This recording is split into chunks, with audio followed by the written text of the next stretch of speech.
He just kind of gives me a card, like, here.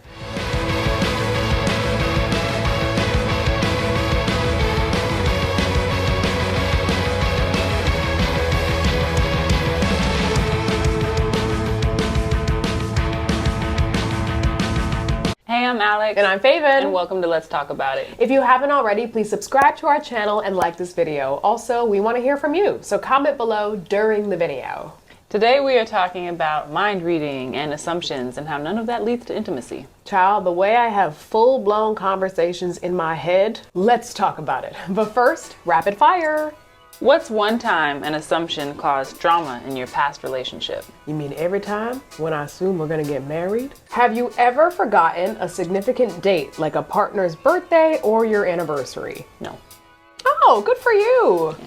Are you more likely to drop hints or say it straight? Say it straight. That's why we be getting in fights. Which love language resonates with you the most?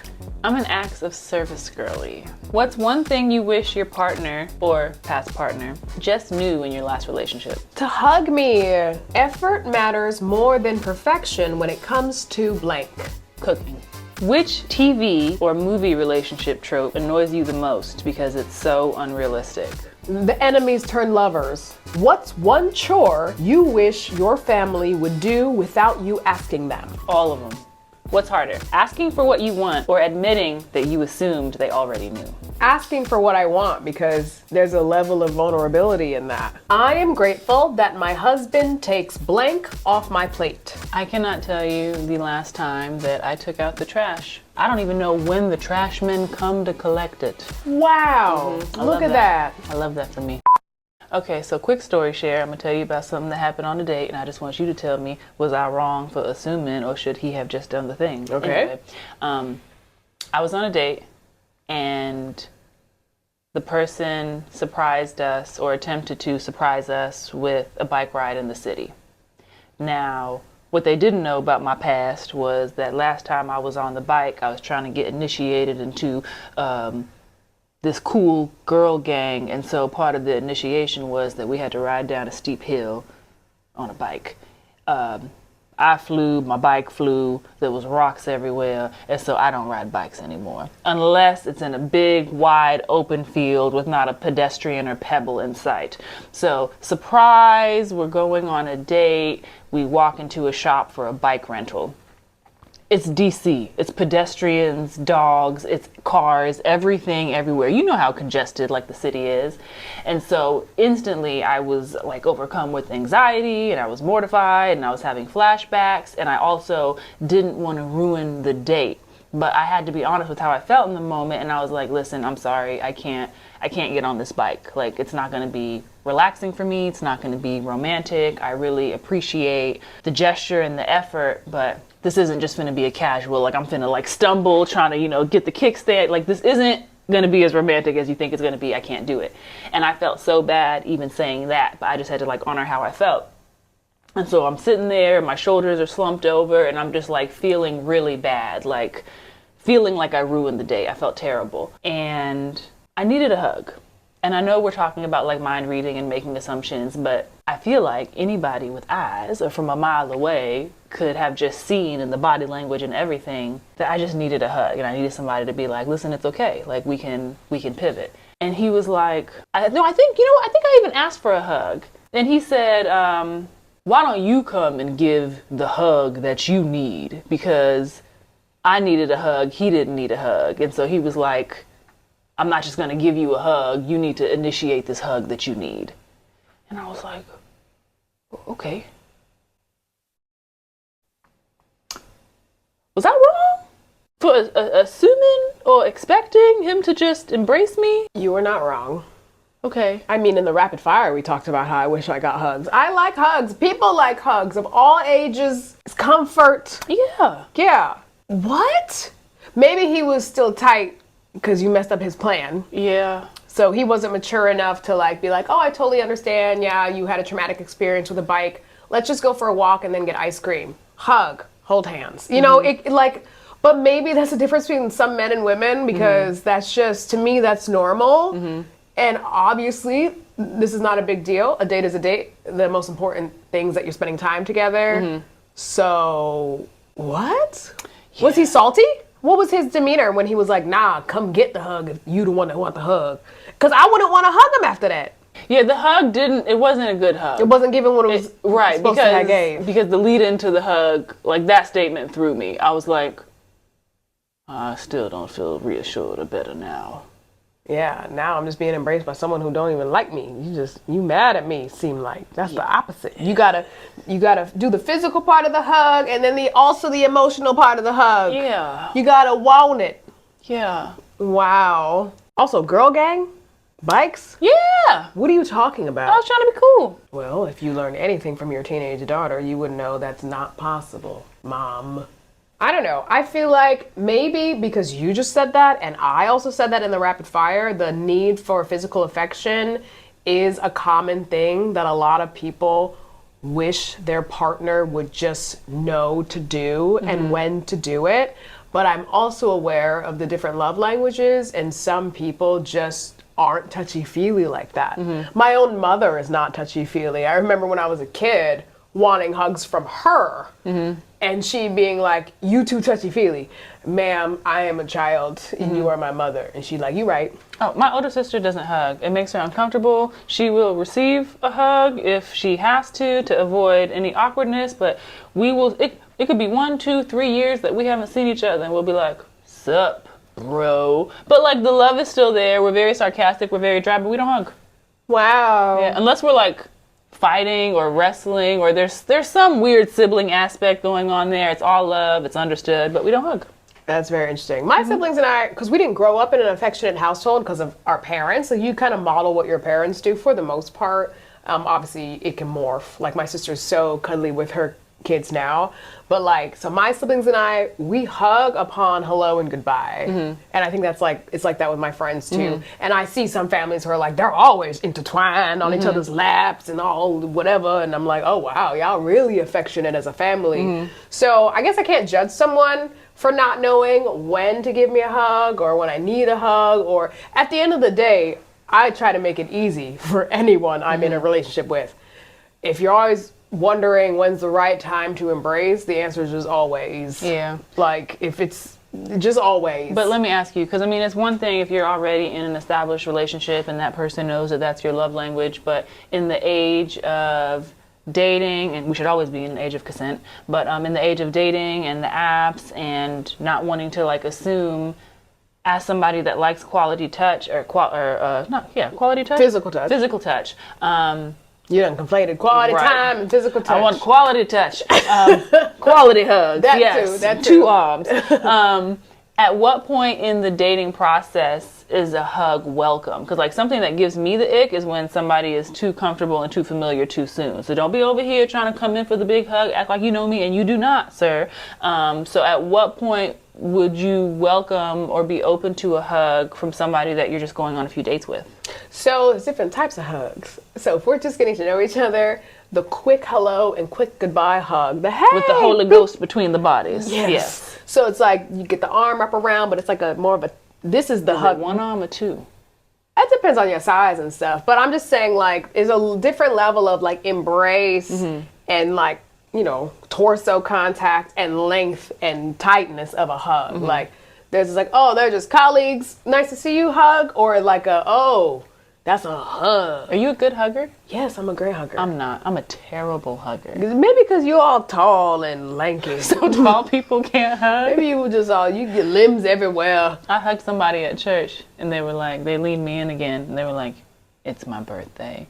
Which meant you gonna have to do better than that. And I was like, oh! And then I went in again and gave like a little squeeze. But I'm a terrible hugger. Like we just kind of are gonna skim a little bit and then we pull back and that's it. And you can't dance either, right? Oh no. So there's just something about your body just it don't go right. Wrong. It just is not. But yeah, so I don't know. I think that is a top complaint with a lot of people, like lack of physical intimacy, non-sexual physical intimacy in relationships, and like hugging could solve a lot of that. Or like if you get a random kiss on the cheek or something, wouldn't that make you so happy in the midst of chaos? Yes. Yeah.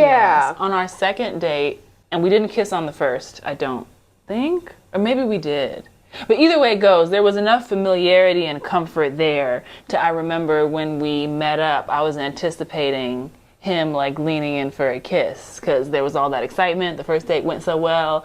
And he walked up eating like some McDonald's fries, and I remember he had some salt in his beard, and I wanted to like reach forward, and because if you my man, like I'm gonna, make sure, like, I just want to get the salt out of his beard. But then I like pulled back because I was like, oh, I don't know. And then I was like waiting for him to like make the first contact or do the first thing, and I was like, he's gonna finish that fry, and then he's gonna lean in and kiss me, and he did nothing. And I just remember talking to him afterwards, and I'm like, why wouldn't you kiss me? And he was like, oh, I didn't know. And I'm like, you didn't know?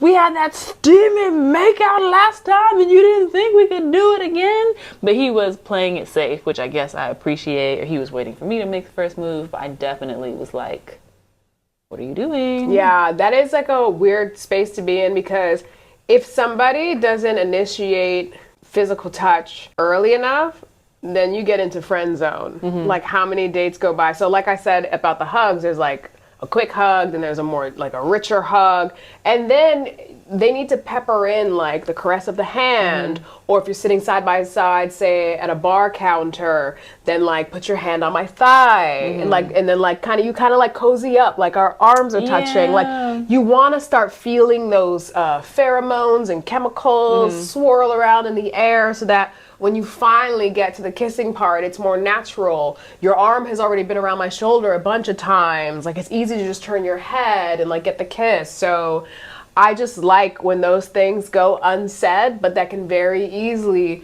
turn into the mind reading territory, and we all get in fights and in trouble. But you're a married woman, so how many times just in your day to day do you wish your husband could read your mind and like do something for you? And have you ever started an actual fight because of an assumption? I'm sure the answer is yes. When we first got together, I wanted a lot more physical touch. And I was like, hello, we are living together.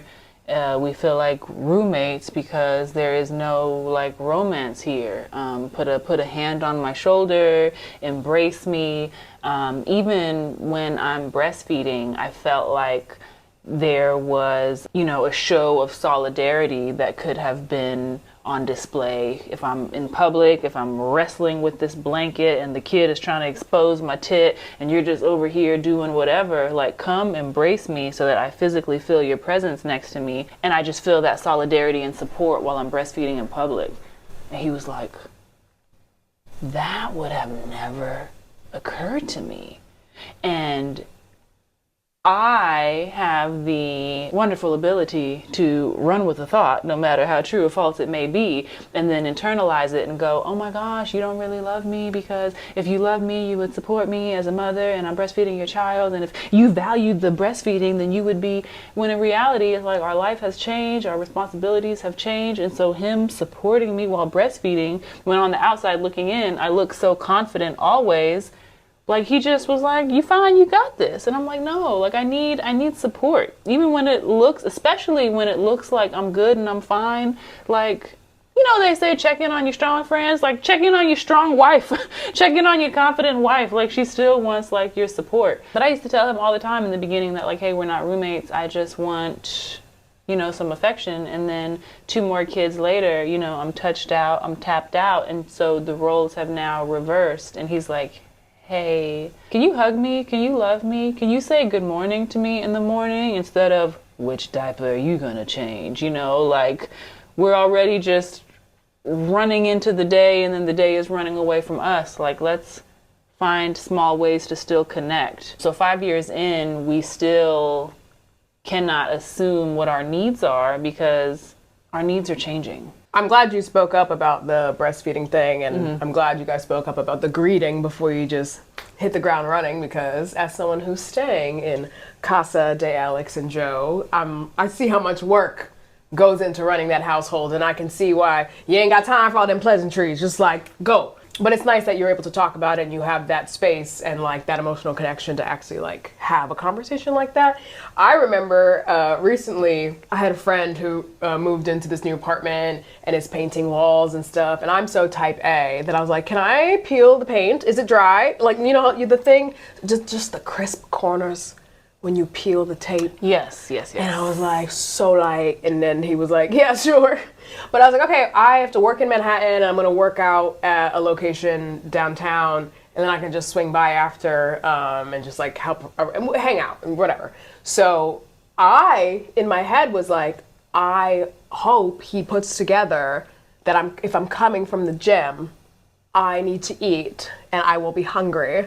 I could have very well been like, can we order food? Or like, can I order something to your apartment so that by the time it gets there, we can eat before we start like painting walls and peeling paint and stuff. But, peeling tape, sorry. But I didn't say anything. I was just hoping that my friend would intrinsically put it together. So I show up at the apartment, no mention about food, just chatting like regular. And then I was like,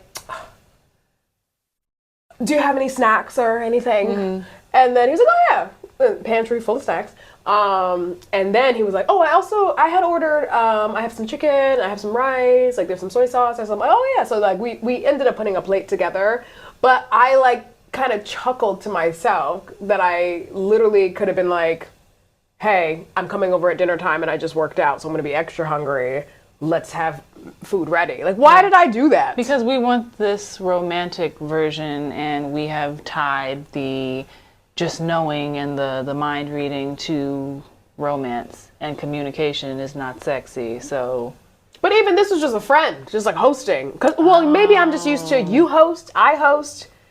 So, and I'm just like, if you are anything like me, you would fix me a plate automatically. But people aren't us. I know. Yeah. I know. What do they say? You gotta stop expecting you from people. Right, but I'd be so great. One Faiven is enough. I still laugh. It never gets old. When Joe and I were first seeing each other and he was in town, he was in a play, so he was in town for a few weeks. And the first time I came over and there was no food, it's fine. It was the first time. We didn't know it was going to lead to late nights.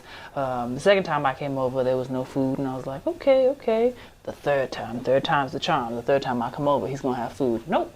So by the fourth time he came over, and mind you, with every time I'm over here keeping tabs, I'm keeping notes and a checklist. I'm also getting more frustrated each time, all of which could have been avoided by just speaking up. But I wanted to give him the opportunity to prove me wrong. And I took it personally because I'm an acts of service girly. So I'm like, oh, well, if you're continuously inviting me over, but then not providing X, Y, and Z when I'm over, then like, what do you think this is? Just like, a late night rendezvous, and then like, there's no expectation for me to stay the next day because you're saying you like me, but there's no food in your fridge. So, and my mind is everywhere. I finally said something, but because I waited so long, I think that when it came out, it did not come out in a loving way. And so he was like, ah! And so he went and just bought some eggs. He had some oranges on hand, and we still laugh because I was like, do you think I'm a bodybuilder? When I tell you that man cracked all 12 eggs, and I had like 8, like the plate was so heavy. It was one of those cheap styrofoam plates that it was bending in half from the weight of the eggs and the orange slices. And I was like, great, you made me enough food to make up for all 4 days. But yeah, you want it to be romantic, and to be romantic means that you just know and you just do. And what I have found out, or at least what has been true for me in the past, is a lot of people that know what to say and know what to do are because they have done it so long, and they're also just playing a role. Like, they know what to say to the girl, they know what's going to make the girl ooh, ah, and fawn, but it's not genuine. They are also playing a game to get what they want in the end. So my now husband, it wasn't that he didn't care about me. What I ended up finding out through communication is that he's just not a foodie. And he's one of those people that doesn't need to eat as soon as he wakes up. So he was just operating business as usual, not knowing that my world revolves around food and I need to eat within 5 minutes of waking up. It wasn't personal, but I was ready to write him off because what kind of savage would dare have me over and not make breakfast? But it wasn't personal. Yeah, and that's the problem with assumptions. Like, I'm the same way. I need breakfast, lunch, dinner, a variety of beverages, including coffee and my Fairlife milk, because it's high protein milk, water. Sparkling would also be nice with like regular. Like, so I have a hosting mentality and people come over and I want even more variety for them. And I also like to get all my meals in, especially since I'm lifting now. And I'm like, to me, that's normal. Like, and even in my culture in Eritrea and like how I grew up. So there have definitely been times where I'm dating and we already had 4 or 5 fights in my head and the guy has no idea. Because it's like, it's an Instagram versus reality type way of living as well, too. Think about Valentine's Day. You see all the rose petals everywhere. So you're I don't ever want to see another rose petal. So then imagine, like, if somebody does the opposite of what you like or whatever. Like, everyone just can get into fights because you're living this life in your head that doesn't match up with the person that you're dating. And the only thing that can solve that is good communication. Because you can have all these high hopes and expectations for Valentine's Day, and then that guy wakes up this random day and doesn't even know it's the 14th. And then he just goes to work, business like usual. And you're like, what? I expected. And then you wait, and every hour of the day passes. You're like, well, he didn't say anything this morning, so there must be a surprise coming. You know what I mean? You could very well have conversations while you're early dating and be like, how do you feel about holidays? How do you feel about commercialized holidays? Are you a presents person? Do you like going out to dinner? Do you do a big Thanksgiving spread? Like, does everyone make a dish in your family? Do you guys go to a fancy restaurant on Thanksgiving? Because some people do that. Like, just have the conversation so that you don't hurt your own feelings. Let me tell you about our Valentine's Day. We had a 3-month-old, and my husband was of the belief that you always have to do something for Valentine's Day, and even if your wife or girlfriend says, oh, I don't need anything, it's just a trap. And if you take her word for it and you really don't have anything, then an argument is going to ensue. So we had a crazy week. We were very much, and I mean, to this day we still are, but especially 3 months in with the new baby and the 2-year-old, we were struggling. It was cold, we were running late, he was irritated, I was irritated, but it was Valentine's Day.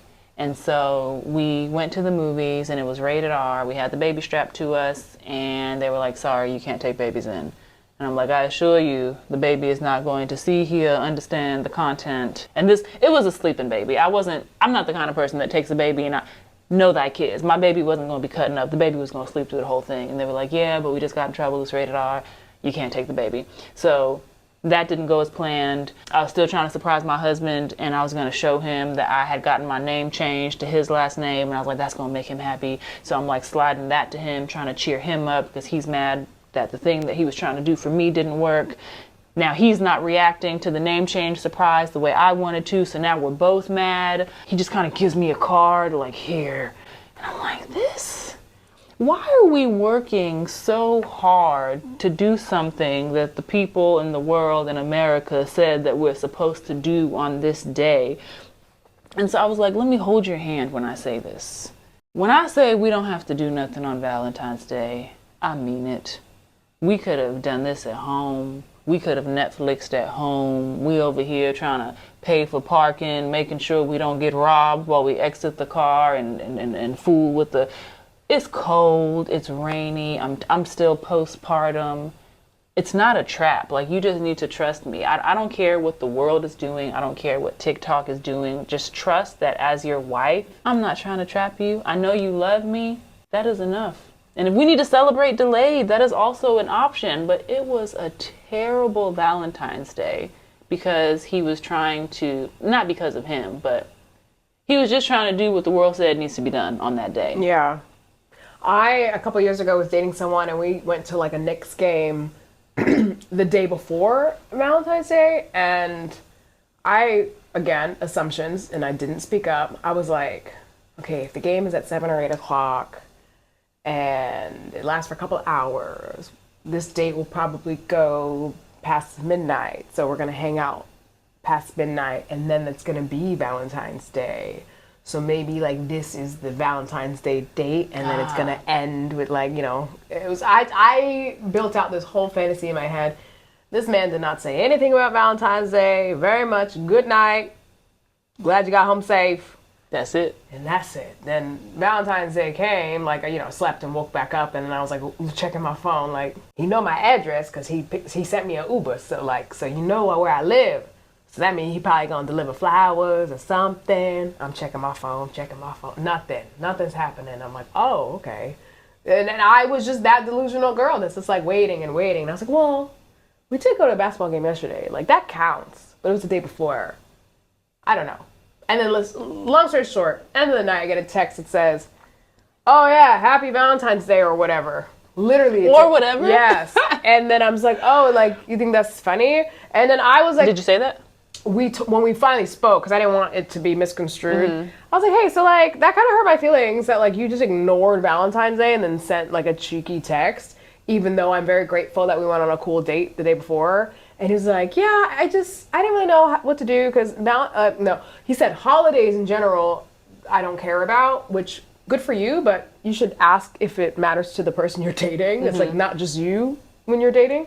He's like, yeah, I don't really care about holidays. And then, like, I didn't really want to say anything yesterday because I don't know if you heard this before, but the day before Valentine's Day is National Side Chick Day. Oh. Yeah, so apparently if anyone takes you out on February 13th, they got a wife or a girlfriend or something at home. And see, and I'm like, we're beating the crowds because the restaurant...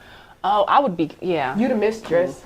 So yeah, so he didn't want to acknowledge Valentine's Day the day before because he's like, we're just dating regular and I don't want her to think that I'm putting you in a side chick category or... So I was like, what? So it just went haywire and I was really upset. Now, I mean, I'm single and I'm not dating anyone seriously, so I wouldn't do holidays with a guy this year or maybe next or anything. But like, if I start dating someone and we talk about like committing and stuff, I would have a conversation about how do you feel about holidays? Do you celebrate them? Do you like presents? Do you like giving presents? Do you like receiving presents? Do you think we're grown? We already have everything we need. Let's just spend quality time, blah, blah, blah. Like, I'm going to have all the upfront conversations because I want to avoid any of those negative feelings that you just literally put upon yourself by staying quiet. But just be mindful. There are some things that you're not going to realize warranted a conversation until it comes up. Like, you can cover as much basis as you can cover now, but it's just impossible to think ahead for every encounter that you're going to have. An example on our end was dividing holidays. There's his Between families? Oh, yeah. Well, yeah, there's his family, there's my family, but then there's also at what point as our family of 5 are we going to start to build out our own personal traditions? Oh, yeah. The years prior, we don't hold that over each other's heads because we lived in a closet. You know, we barely had room for the tree and we were happy to get out and go to like a bigger place. But like, this is going to be our first Christmas in our house now. And it's like, what do our traditions look like? I'm also German, so for me that means spending or celebrating Christmas like on the 24th. For him, it's always the 25th and then Christmas Sunday and, you know, the stuff at church. That's always like a big to-do. But I'm like, okay, well, technically we could do the 24th with my family and then run and do the 25th with yours. But that means that every Christmas is stress and holiday travel, and I don't want that. So still needing to alternate, and I still don't think we have it down, because as I say this, I'm like, all right, so what are we doing this Christmas? And my mom's no longer with us, but I still very much would like to celebrate with my sister or with my nieces if that's an option. So to be continued. But anyway, I just say that to say that just know that there's still going to be things that come up because you just can't account for everything. Yeah, you know? The holidays are the worst though. I can't imagine just being mad, mixing the stuff in, just like you didn't want to be here. Oh, last year was the worst Thanksgiving ever. We were just doing too much, and we still are, I think, discovering what our boundaries are, and we're still trying to take on stuff as if we haven't added a new member to our family, and so we just can't do everything. Or if we are going to take on certain assignments or certain cooking, we need to allot ourselves more time than we used to, because I refuse to prescribe to that stressful holiday season. Like, that's not the point of holidays. You know, if it's really about family and about love and spending time together, then I just refuse to let it be my most stressful season. Like, I'm still working on it. But I mean, that's fair. Yeah. And I think that's probably holidays is something like with people who are dating or just getting to know each other, they can get their feelings hurt if they assume they're going to be invited to their boyfriend or girlfriend's Christmas dinner or something. Like, I remember my boyfriend that I had in my early 20s, his family lives in Austria. So we literally went to Europe and I did Christmas in Linz, Austria. And like, you know you're serious when you're doing international travel for the yeah, family. I mean, he met my family in Italy. We went to his grandfather's place in like Czechoslovakia, and like it was just like, yeah, we were in Europe and like did the things, but we dated for a couple of years. And I can't imagine if I assumed I'd be invited to the Christmas and then I wasn't. That would be so heartbreaking and like a little bit sad. So those are the things that we want to avoid, and only through growth and experiences and reflecting on when you hurt your own feelings by not bringing something up do you learn, oh, I should just bring that up, instead of starting that group chat with my friends and trying to dissect what we think he means. Just ask him what he means. Just that's it, and then you can sleep well at night. Why did we put ourselves through that, where we're just like, oh, meeting of the minds need to happen, we need to like have a roundtable discussion about like, let's analyze this behavior. Just ask the question directly so you can sleep well. What would you say to somebody that is like, okay, so are you saying we can't leave a little mystery anywhere? Like we have to over communicate everything? Isn't that spontaneous, just knowing and just doing a show of somebody that has learned you enough to show that they're listening? I think there's a fine line with everything. Like there's no way to see the future and to know what's going to upset you and what you'll be okay with. After a while, sure, you should learn your person. But like I'm saying, if you have multiple disappointments back to back and you realize it's all because you're living this fantasy in your mind that's actually not playing out, that's where when you need to speak up and stop assuming things and just ask the question.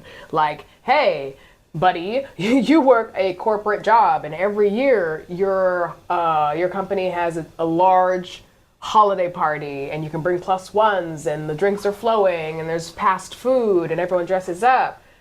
You just started dating 5 months ago.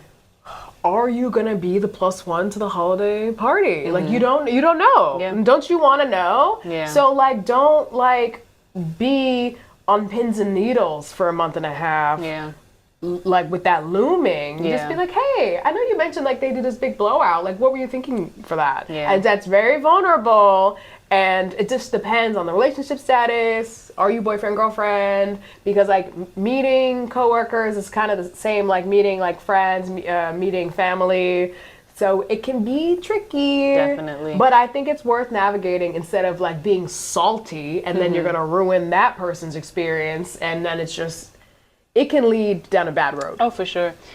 For me, because I'm an acts of service girl, it is very easy for me to take something personal when I am not being loved in my preferred love language. Because I'm like, my mind just naturally goes to, well, why wouldn't you do that for me? And when that thing isn't done, I take it personal. I'm like, well, that means you don't love me, because if you love me, you would love me enough to take this off my plate. And I just come from a family of doers. I think you and I spoke about this. Like my mom, she would just see what needs to be done and she does it. My sisters, they come in, they see what needs to be done. Oh, the baby's diaper is full. You don't have to ask. And so that to me is love. And it's one thing to be able to communicate that with your husband so that it's not leading into an argument. But then sometimes when you have other people in your life that are close, but not as close as your husband, you're like, well, if I just got to the point where I can communicate that with my husband, and my husband loves me enough to change it and work on it, how do I communicate this maybe with like other family members that I'm not in an intimate relationship with, but maybe they won't ever change because they don't have the same incentive, and now I just have to work on not taking it personally.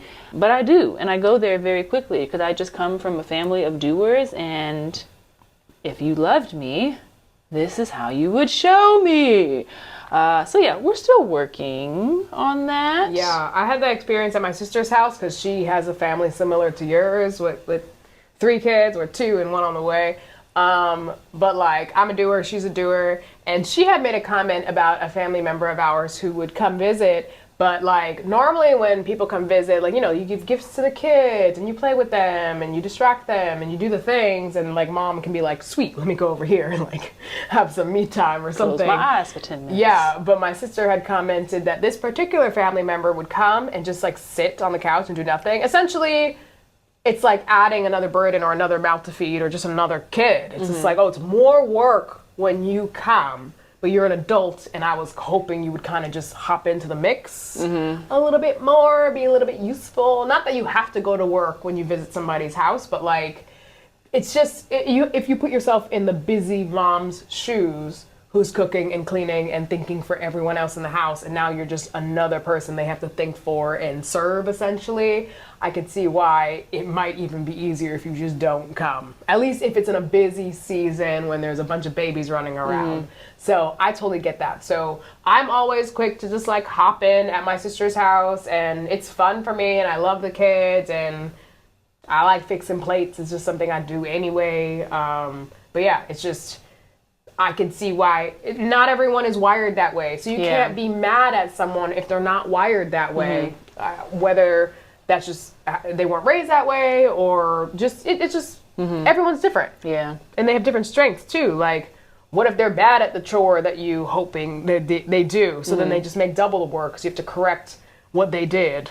Like someone who don't know how to clean, moving the dirt around. Now I gotta go back and wipe behind you with just disinfectant spray because you done used that nasty rag, and now the whole counter nasty, and I'm about to cook my vegetable. It's a lot. Because that is my love language, I try to love my husband that way too, and then sometimes also take it personally when I don't get the reaction that I want.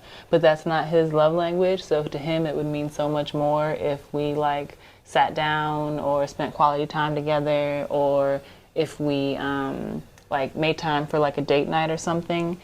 He was coming home the other day, and it was a torrential downpour. And honey, if you're watching, I know when this happened, I told you I was looking up and I was waiting for you because this is my love language, so I was servicing you the way I want to be loved. But the truth is, I looked out the window coincidentally and just in time saw that he was pulling up. And so as soon as he pulled up, I went out there with 2 umbrellas because he would have been stuck. And he was like, wow, how did you know? And I was like, it's my love language. And I felt so cool because I was just like, yeah, this is just what I do. Hint, hint. But no, it was just purely a coincidence. And he was grateful and it was fine. But the way that I romanticize things, like I want that every time. Like, oh, your throat is dry? Here, honey, here's a hot cup of coffee or a tea, because I already anticipated that you would wake up with a dry, scratchy throat, and so here's this beverage. Yes, romanticize your life. People always say that, to a degree, but like not so much that it's now affecting the quality of your relationship and your friendships, because you have to communicate. Is communication sexy? No, but it is necessary, and without it, you just, I don't know. Communication can be sexy if you do it right.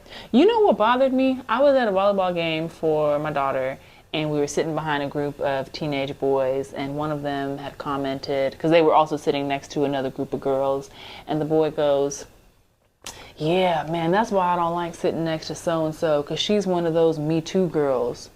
And I was like... You mean like the assault case, or like a yes man, someone who agrees with everything? I took it as the assault case situation. So then my mind started thinking, I was like, okay, so in terms of dating and teenagers, are boys now making girls feel some type of way for expressing boundaries if they're just trying to be physical or show affection or connection or hug?